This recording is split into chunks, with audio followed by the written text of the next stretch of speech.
చూసుకుంటే తిరుపతిలో ఒక అమ్మాయి రీల్స్ చేసుకుంటా పైన వాళ్ళ మేడ పైన రీల్స్ చేస్తూ ఉంది. రీల్స్ చేస్తూ ఉంటే ఆమె చూసుకోకుండా వెనకాల పడిపోయింది అనమాట. పడిపోయి కింద చనిపోవడం జరిగింది. దీని గురించి మీరే ఉంటారు. ఆ రీల్స్ మత్తులో మొగర్ని మర్చిపోతురు, పిల్లల్ని మర్చిపోతురు, శరీరాన్ని మర్చిపోతురు. ఏడవర్స్ వచ్చేది కూడా తెలుస్తుంది ఆ రీల్స్ వల్ల. అవసరమా? ప్రాణమే పోయింది కదా. అంత సోయి లేకుండా మనిషికి ఆ రీల్స్ వల్ల వాడి బట్ట సోయి కూడా లేదు, ఊడిపోయింది కూడా చూసుకుంటలేరు. ఇప్పుడు దేనికి వచ్చినట్టు ఆ రీల్స్ పనికొచ్చినాయా? కొన్ని ఆ ప్రాణాన్ని తీసుకొచ్చినాయా? మరీ ఇంత దరిద్రంగా అయిపోయారు. సోషల్ మీడియా అంటే ఇది తల్లి ఎక్కలేని లక్కర్ పనులన్నీ అలానే దొరుకుతుంది. మళ్ళీ తిరుపతిలో అవసరమా? ఎందుకు? కొంచెమైనా తెలివి ఉండాలమ్మా. మగవాళ్ళకైనా ఆడవాళ్ళకైనా.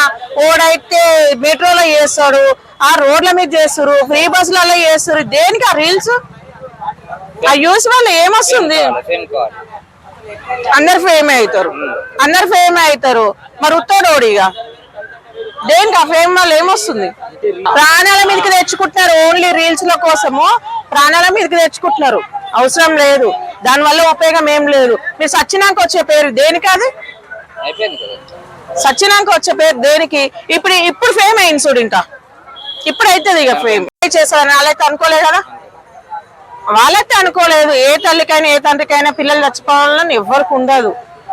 కానీ మరి ఆమెకు తెలివి ఉండాలి. అది కింద పడతానా మీద పడతానా ఏమంటారు, కింద పడేది తెలియదు, పీసలు పడేది తెలియదు. ఏది పడితే అది చేసుకుంటుంటే గట్లనే అవుతుంది. ఒకప్పుడు చూసుకుంటే ఈ ఇన్స్టా కావచ్చు, తర్వాత టిక్ టాక్ కావచ్చు, ఇది రాకముందు మంచిగా ఉండేది. ఇవి వచ్చిన తర్వాత టోటల్ అందరికి రోగాలు పుట్టినాయి. అందరికి రోగాలే పుట్టినాయి. ఏం చేస్తారో అర్థం కావట్లేదు. ఇల్లీగల్ రిలేషన్షిప్ ఇవి ఇంకెక్కువైపోయినాయి. ఒకప్పుడు నెంబర్ ఫేమ్ కోసం ఒకప్పుడు ఒక మనిషి నెంబర్ దొరకాలంటే ఎంతో కష్టము. ఇప్పుడు ఇన్స్టా ఓపెన్ చేసి వాళ్ళ ఐడి కొట్టినాం అంటే అలా దొరుకుతూనే ఉండే నెంబరు. అందుకే ఎదురు కొట్టుకొని వస్తారు. ఒకప్పుడు రచ్చబండ ఉన్నదా, ఇప్పుడు రచ్చబండ చూడు. రచ్చబండ అయిపోయింది. యూట్యూబ్ లో సుమన్ టీవీలో ఎట్లా వస్తుంది? దారుణం అయిపోతున్నాయి. ఆ యూస్ పాడగాని దానివల్ల ఉపయోగం ఏముంది? తీస్తున్నారు కదా. తీసుకున్నాడు కాదు, తీస్తున్నారు. ఇంకా అమ్మనాయన తీస్తున్నారు, పిల్లలకు తీస్తున్నారు, పిల్లలకు తీస్తున్నారు, అక్క చెల్లెలకు తీస్తున్నారు, అందరు తీస్తున్నారు కదా.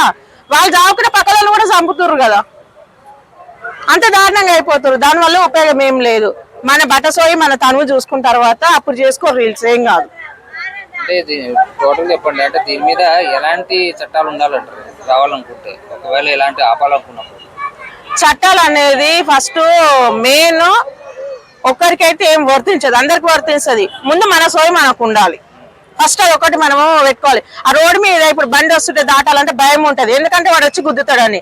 మరి రీల్స్ చేసేటప్పుడు ఇంకా ఏముందో కూడా చూడకుంటే ఇళ్ళ పార్క్ లో చూస్తే మన దారుణం. ఏమి ఎగురుతున్నాయి? మొగోళ్ళు లేదు, ఆడోళ్ళు ఉన్నాయి. ఎగురు ఎందుకు? ఏ చట్టం తెచ్చినా మారుతామే. మనకు మోకాళ్ళు ఉంటది. అప్పుడప్పుడు జనబాం పెట్టుకుంటే కరెక్ట్ ప్లేస్కి వస్తుంది. అప్పుడు ఏం కాదు.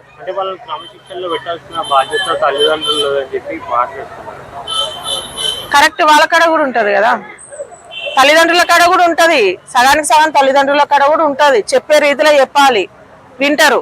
వినలేదనుకో మంచిగా శాపం రాకినట్టు రాకాలి.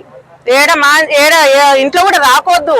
మంచి ఇప్పుడు ఎండాకాలమే మిడ్డ మీద తీసుకోవాలి. ఒక అర్ధ గంట సేపు ఏ బిడ్డ రీల్ అని చెప్పాలి. ఇంకా అవసరమే లేదు. అర్ధ గంట సేపు మధ్యాహ్నం పూట తీసుకొని చెప్పాలి, అప్పుడు తెలుస్తుంది.